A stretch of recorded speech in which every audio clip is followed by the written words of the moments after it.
Isaiah 29, blind yourself so that you see nothing.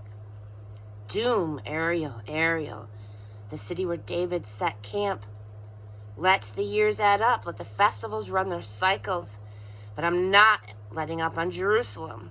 The moaning and groaning will continue. Jerusalem to me is an Ariel. Like David, I'll set camp against you. I'll set siege. I'll build towers. I'll bring in siege engines, build siege ramps. Driven into the ground, you'll speak. You'll mumble words from the dirt. Your voice from the ground, like the muttering of a ghost. Your speech will whisper from the dust.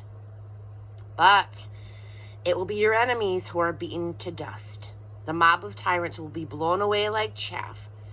Because surprise, as if out of nowhere, a visit from the God of the angel armies with thunderclaps, earthquakes, and ear-splitting noise, backed up by hurricanes, tornadoes, and lightning strikes.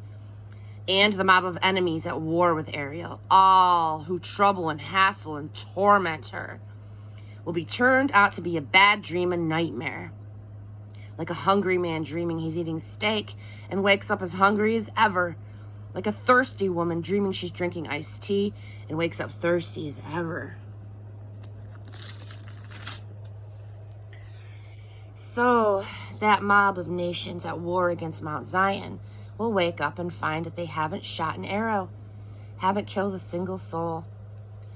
Drug yourself so that you'll feel nothing. Blind yourself so that you see nothing. Get drunk, but not on wine. Black out, but not from whiskey. For God has rocked you into a deep, deep sleep. Put the discerning prophets to sleep. Put the far-sighted seers to sleep. You have everything backward. What you've been shown here is somewhat like a letter in a sealed envelope. If you give it to someone who can read and tell her, read this, she'll say, I can't. The envelope is sealed. And if you give it to someone who can't read and tell him, read this, he'll say, I can't read. The master said,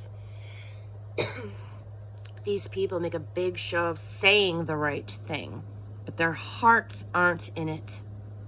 Because they act like they're worshiping me, but they don't mean it. I'm going to step in and shock them awake, astonish them, stand them on their ears. The wise ones who had it all figured out will be exposed as fools. The smart people who thought they knew everything will turn out to know nothing. Doom to you. You pretend to have the inside track. You shut God out and work behind the scenes, plotting the future as if you knew everything, acting mysterious, never showing your hand. You have everything backward. You treat the potter as a lump of clay. Does a book say to its author, he didn't write a word of me? Does a meal say to the woman who cooked it, she had nothing to do with this? And then before you know it, and without you having anything to do with it, wasted Lebanon will be transformed into lush gardens and Mount Carmel reforested. At that time, the deaf will hear word for word what's been written. After a lifetime in the dark, the blind will see. The cast-offs of society will be laughing and dancing in God, the down and out shouting praise of the Holy of Israel. For there'll be no more gangs on the streets. Cynical scoffers will be an extinct species. Amen. Those who never missed a chance to hurt or demean will never be heard of again. Gone the people who corrupted the courts. Gone the people who cheated the poor. Gone the people who victimized the innocent. And finally this, God's message for the family of Jacob, the same God who redeemed Abraham. No longer will Jacob hang his head in shame, no longer grow gaunt and pale with waiting. For he's going to see his children, my personal gift to him. Lots of children. And these children will honor me by living holy lives. In holy worship, they'll honor the Holy One of Jacob. And they're going to stand in holy awe of the God of Israel. Those who got off track will get back on track, and complainers and whiners will learn gratitude.